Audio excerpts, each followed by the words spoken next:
Welcome back, brethren, to Master Craftsman Philosophy Study Group. As we are about to keep diving into the Law of Perfection, just for reference, this is section 2. This will be quiz number 6. Quiz 6. But we're going to be discussing the 5th degree Perfect Master. So we hope you're excited for that. Again, if you're participating in the Valley of St. Louis group, please make sure you have read all the material on Perfect Master before listening to this. Guys, it's not long. We're going to begin on page 191 and we're done by 194. So please make sure you've read this material before listening to this lecture. Again, for anybody new jumping in or joining us, these are just review overviews. We're not diving in word for word in deep contemplative exercises here. I may pontificate for a little bit, but generally speaking, we're just trying to acclimate you with some key points in the text to help ease your own experiences. So that being said, welcome. We're glad to have you here, and let's get started. So now we're diving into the 5th degree Perfect Master. Interesting degree, one of the ones I enjoy seeing conferred just because of some of its symbolism and some of the activity that occurs in it. Death is a portion of every man and every woman. This day is mine and yours, and we shall not know when the morrow be. This idea of our own mortality is expressed in this degree, as well as the importance of keeping our affairs in order. This degree, of course, takes us to the funerary ceremonies of Grand Master Hiram Abiff, wherein we see the craft assemble to return him to his mausoleum, and we're joined in that action by King Solomon and Hiram, King of Tyre. This degree at one point did involve a chamber reflection prior to the degree, wherein brothers would draft a will, as this degree does talk about the fact that you could die anytime and you need to have your affairs in order, and it's important that you take care of those whom you care for and who are under your protection. It imparts that importance to the uncertainty of life, death's inevitable need, and all the things that come along with it. We're told right off the bat that Master Hiram or Kurum was an industrious and honest man. He was employed in what he was employed to do, he did diligently, and he did it well and faithfully, and he received no wages that were not his due.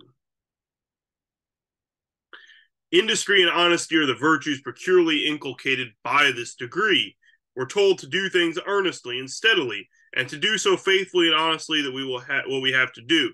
Perhaps this wants but little, but when we look at it from every point of view of including the whole body of the moral law, and even in their commonest and homeliest application, these virtues belong to the character of a perfect master.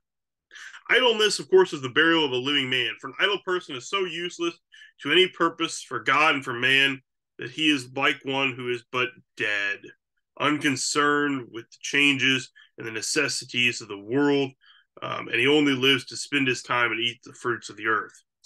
So this degree is very much about the fact that, yes, your time on earth is short. We should work diligently. We should work ably. We don't want to be idle. We don't want to practice that, because if you're practicing idleness, if you're just static in that way, you're useless to any purpose of the divine. You're useless to the purposes of man, and you're like vermin with little help to the situation. So we should endeavor to work now and to go forward. St. Ambrose and and from the example of St. Augustine divided every day into these specific sections of employment. 8 hours they spent with the necessities of nature and recreation. 8 hours were used for charity and doing assistance to others, dispatching with their business, reconciling their entities, and vice was spent in another 8 hours, where they could work to correct themselves and reflect. And that's kind of an interesting thing to say there. And in that, they would be transacting their affairs with other dioceses, and then using their final 8 hours for prayer and study. To learn and to do is the soul's work here below. The soul grows truly like an oak tree. And as the tree takes the carbon out of the air, the dew, the rain, the light, and it turns it all in to food from the earth to supply its roots and transmutes it into sap and fiber and all that good stuff. So the soul imbibes knowledge, and by divine alchemy changes what it learns into its own substance and grows from within outwardly with an inherent force and power like those that lie hidden in a grain of wheat. To sleep little and to study much, to say little, to hear and to think much, to learn that we may be able to do and then do earnestly and vigorously whatever may be required by us in duty, by the good of your fellows, your country, and mankind. Those are the duties of the mason who desires to imitate the master Kurum or Hiram. If we understand that, we will come to that realization. We will come to at least that acknowledgement. A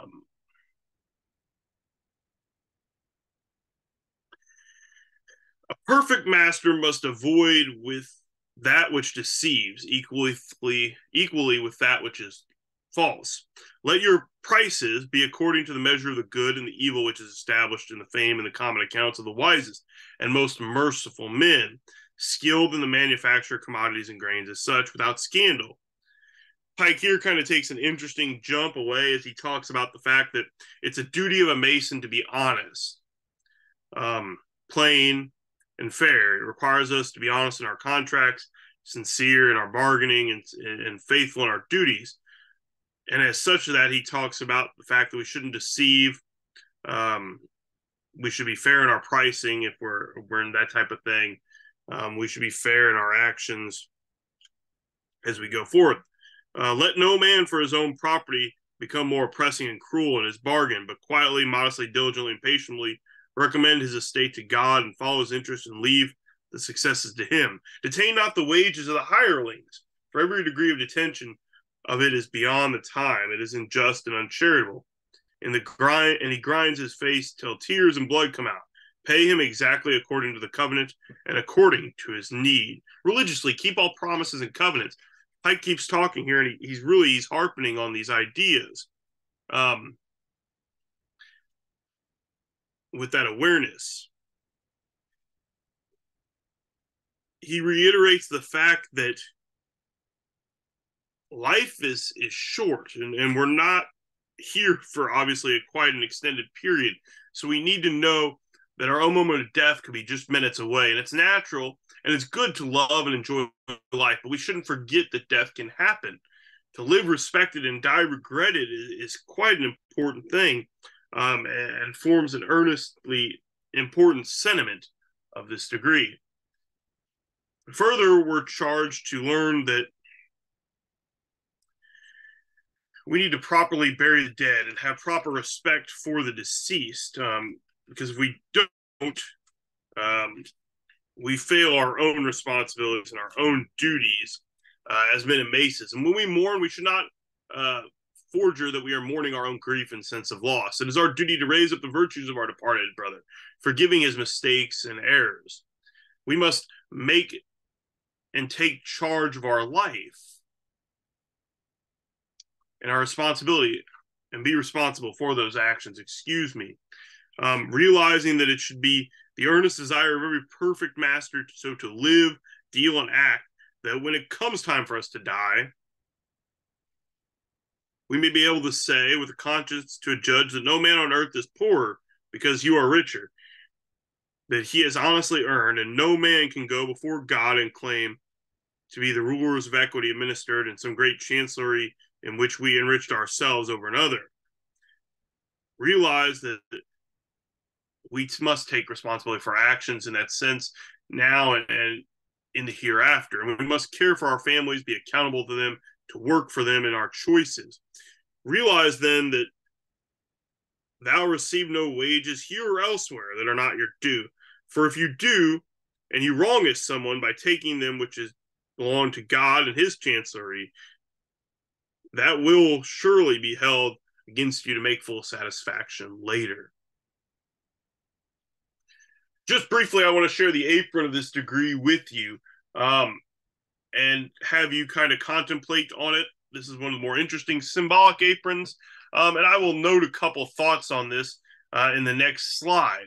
We're told in the Catechism of the degree, are you a perfect master? And the response is that you have seen the three circles enclosing the column,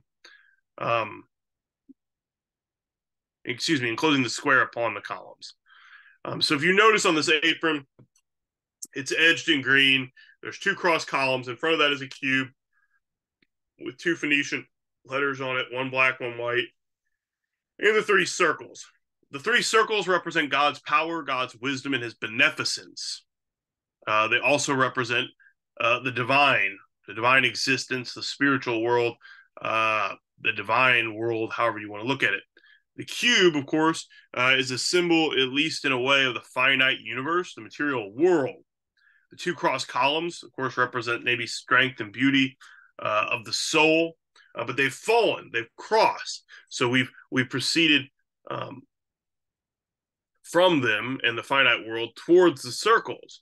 Columns crossed represent perhaps the crucifixion of the ego of the earthly realm, at which we are freed and expanded to the spiritual.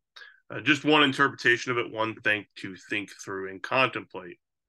A couple things just really quickly to delve in on in your own opinions. What does it mean to be responsible for ourselves, our actions, our outcomes, those things that are relevant to that? How can we do things which outlive us? All worth considering, all worth considering. With that, brethren, this is, of course, a short section in Morals and Dogma, as I noted earlier. We are very thankful that you joined us as we dug into Perfect Master and the content that is in Morals and Dogma, annotated edition. We hope you'll join us soon as we break in and keep moving forward. This does conclude the second section of Morals and Dogma in terms of Master Craftsman philosophy. So you can now take the two exams number 5 and 6, related to perfect and secret, or secret and perfect masters, and you can complete that section now. Thank you.